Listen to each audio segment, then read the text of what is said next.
Hello and welcome to the second stream of today, this lovely, slightly grey Saturday. We are still covering a whole bunch of curriculum areas for our #DiscoverLC virtual event.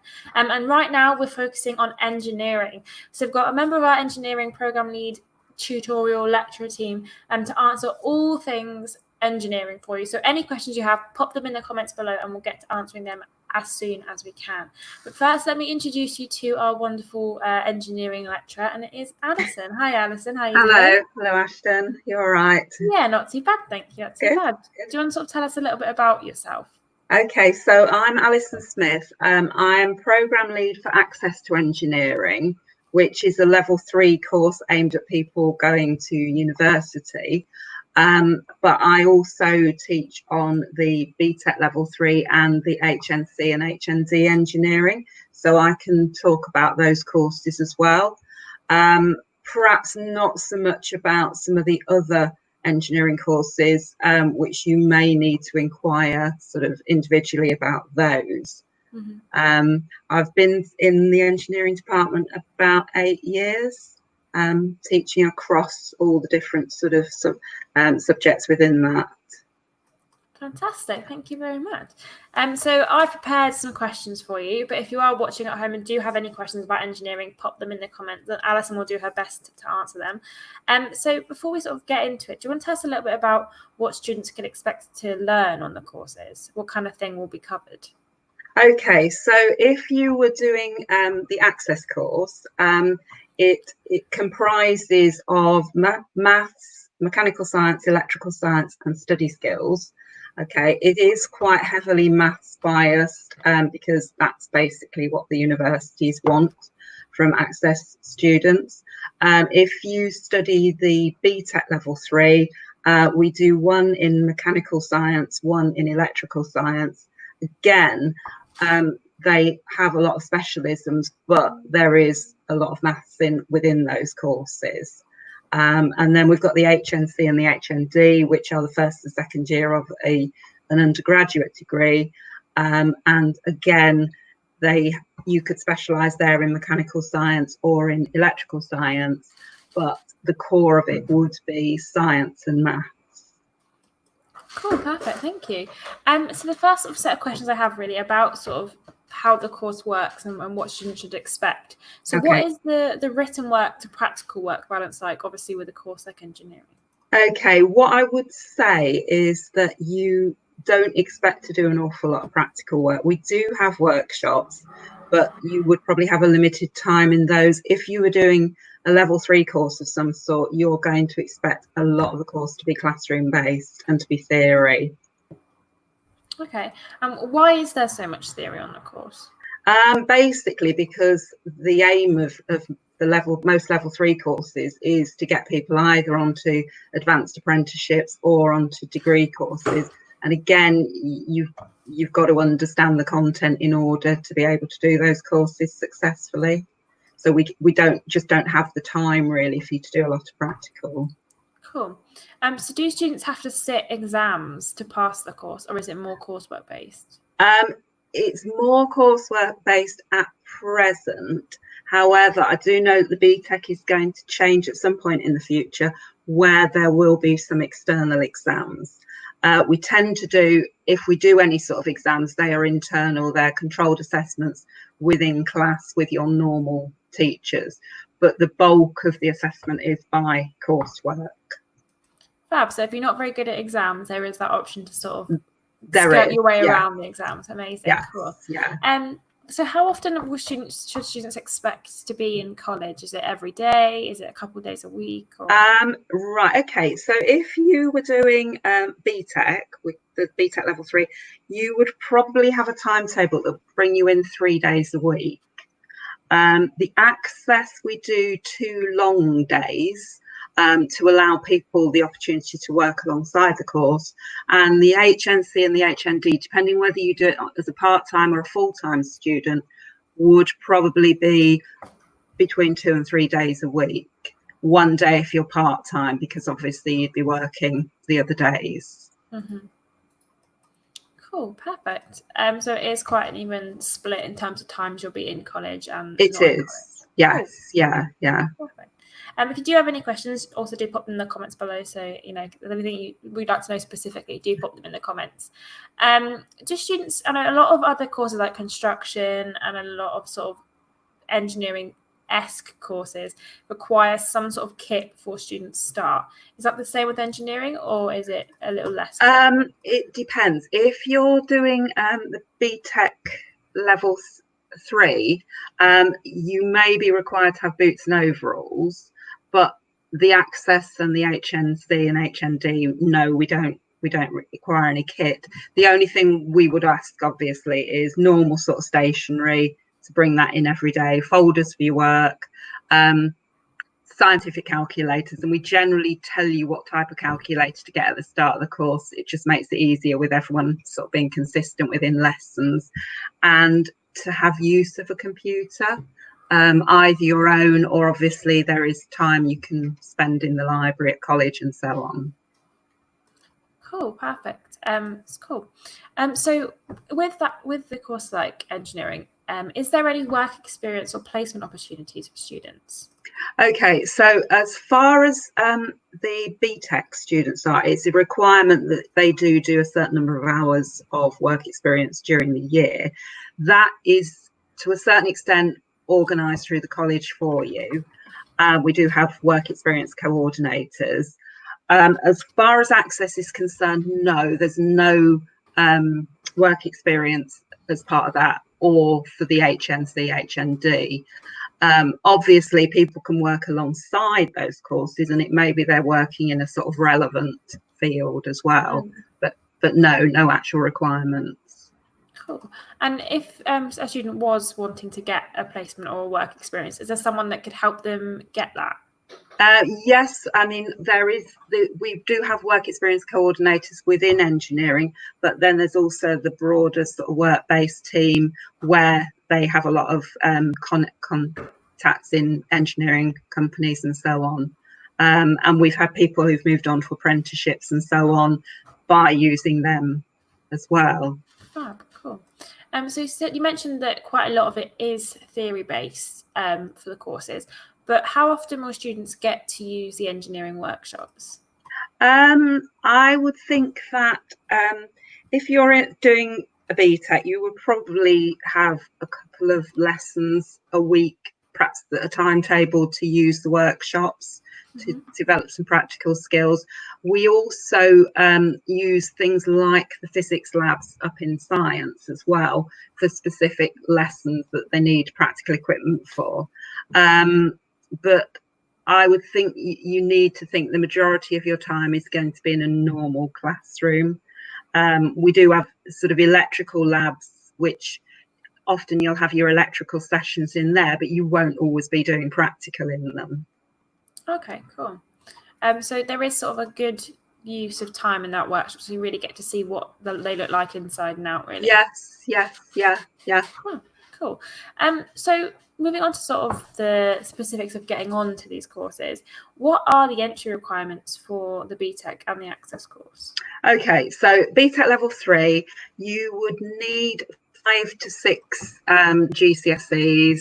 You would need maths and English, and ideally maths and English should be at level 5 or level 6, just because of the written content of the course and also the maths content of the course.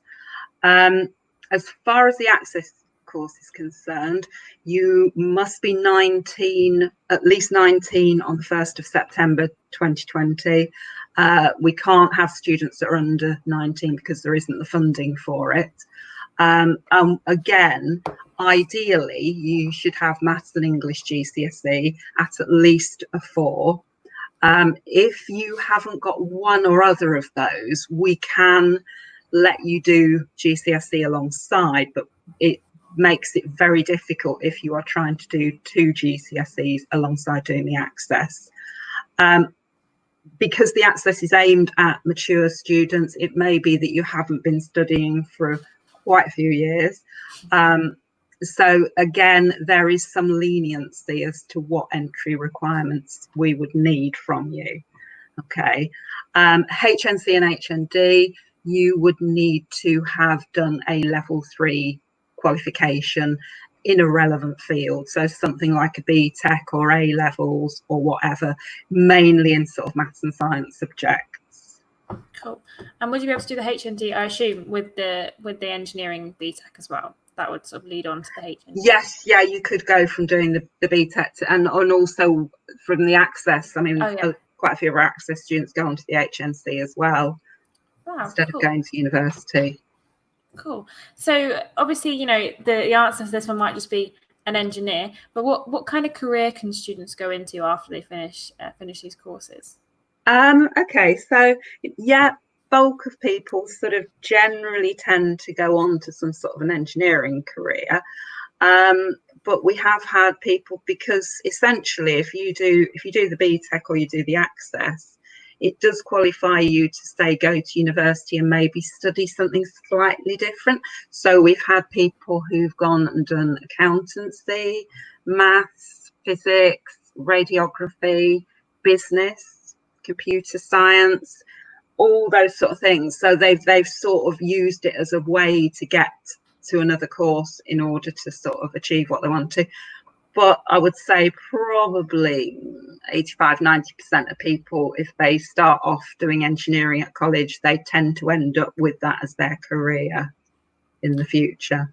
Cool. And can you, when you go to university, specialise your engineering type, if that makes sense? I know there's a couple of types. Yeah, you can. So we've had people that go and do mechanical engineering, electrical, civil engineering, aerospace is always a very popular one, motorsport engineering, biotechnology, that type of thing. There's quite a big push at the moment for people to sort of do sort of sustainable energy and that type of engineering. So those sort of courses are quite popular. So yeah, you can specialise however you want to. And in fact, if you've done an electrical BTEC, you could then decide you want to do mechanical science when you go to university. You know, you're not sort of limiting yourself by doing that. And it depends. You find particularly if you do the courses, that you might find there's something you're particularly interested in that you didn't expect to be interested in when you started it. So really, it's just a stepping stone to something else, if you like, whichever way you go. Cool. So do the courses sort of cover, like our level 3 courses, do they cover sort of a couple of different kinds of engineering so that students can find their niche, if that makes sense? Yes. So there are core subjects that you have to do whichever specialism you take. So if you were doing electrical, you would have to do some mechanical science, and if you were doing mechanical science, you'd have to do some electrical. So you'd get to see those different sort of aspects of engineering. And certainly the access, we do it straight 50-50 with the electrical and the mechanical, so we don't specialise on the access at all. Mm-hmm. And because of the university requirements, that's what we've been asked to do with it. So on there, you could find that you came in thinking, oh, I definitely want to do mechanical science, and you go out at the end of it thinking, I would like to do electrical science, because you've met both bits, so you're sort of aware what's in them. Cool, perfect. So do students have to have studied like engineering or some sort of engineering relevant course at GCSE in order to get onto the course? No, they don't. I mean, we would like it if people had some science GCSEs, but it's not essential. No, so if it there's no requirement that you've got anything at GCSE that is anything to do with engineering. Obviously, like we said, the maths and the English are important. They're the sort of real sort of key ones for going on to the engineering courses. If you can do the maths, the rest of it you tend to be able to learn anyway. Yeah. So the maths is really the key one there. Like you need to be good at maths in order to do this course. Yeah, if you don't like maths, don't come on an engineering course, because you will suffer. Yeah. So what campus will students be based at? Okay, so we have a special building which is across the road from the main Abbey Park campus, okay, which is labelled B block. So if you are an engineering student, most of your time you would spend in classrooms there. That's where our workshops are and so on. But we obviously do use classrooms in the main Abbey Park campus. And also we have sometimes used classrooms at St Margaret's as well, which is a sort of short walk from Abbey Park. Yeah. Just because we sort of like the atmosphere, particularly for our Access and HE students. It's got an HE hub there which they can use and so on. But most of the time you would be in B block at Abbey Park. Fantastic, thank you. So we're sort of coming on to the last couple of questions now, but if you do have any questions, do pop them in the comments now. We'll answer them before we finish up. But once they've applied and once they've sort of gone through that process, do they have to come in to do an interview at all? Okay, now I don't know quite how this will work at the moment. I mean, ideally what we do is we have people come in to not only for us to see what they're like, but also for them to sort of ask questions and decide whether it's going to be right for them. So I know certainly with the BTEC, what has happened in previous years is that people would come in, maybe sort of eight students at a time, have a little tour of the building, ask questions as they're going around, be shown a sort of PowerPoint about what the course entails and so on, and then be able to have individual chats. Now I don't quite know how that's going to work this year. You know, whether we might have to do phone interviews or something of that sort. And in the past, certainly for the Access, what we've done is we've done a sort of short maths test as well, just to make sure that people are sort of, you know, and not going to struggle when they start the course. But again, that might be something that we'd have to send out by email and get people to send us back in and so on. So yes, if it was an ideal situation, you would come in, but I don't quite know what will happen with it this year.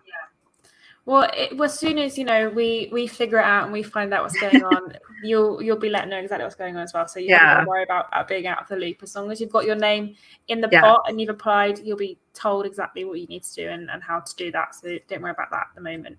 Now, the last question that I do have for you in terms of the logistics of the course, how do students go about applying for the courses? Okay, so I think particularly this year, they are going to need to apply online at Leicester College because although we do take paper applications, I'm not sure how people would actually go about getting those at the moment and sending them in and so on. So apply online. I mean, often what we do if we are in college is that if people can ring through and we can sort of chat to them on the phone before they apply and so on, or email them or whatever, so that we can sort of get in contact. Cool. If you are sort of wanting any questions, do email info@leicestercollege.ac.uk and they can sort of pass your email on to the relevant person and they can give you a hand. Or drop us a message on Instagram or Facebook and we'll try and find out those answers for you as well. So as we sort of wrap up, do you have any words of wisdom or little tidbits that you'd like to sort of pass on to students who are looking at applying for starting in September? What I would say is trying to think what's I'll put you on the spot now a bit. To tell them. I mean, thinking about my course, the Access course, it's quite a different sort of environment to perhaps what you might have been used to if you're at school, because all our students are adults on the Access, so they're all 19 plus. They all maybe have sort of other commitments, work commitments, family commitments and so on. It's quite intensive. I mean, we are getting you through what essentially would be a 2-year level 3 course in 1 year. So it starts off quite slowly, but it starts gradually to sort of pick up the pace as you go through the year. So that's the Access. The BTEC, again, you probably find yourself in smaller groups than you would have been at school. You are there doing a course which you've chosen to do, rather than somebody saying you've got to do these particular subjects that you don't particularly like. it's quite a, like we say, we're in B block. It's quite a small building, so you get to know the staff, that you'll get to know the other students there. It's quite a nice atmosphere there. The HNC and the HND, again, you would be probably in smaller groups than you would have been if you went to a university, and obviously it will be more of a talk course. There won't be sort of large lectures, that type of thing, and we do have sort of workshop sessions, not in the practical workshops, but workshop sessions to help you if you have any difficulties with any of the work that you're doing. So they're laid on for you as well.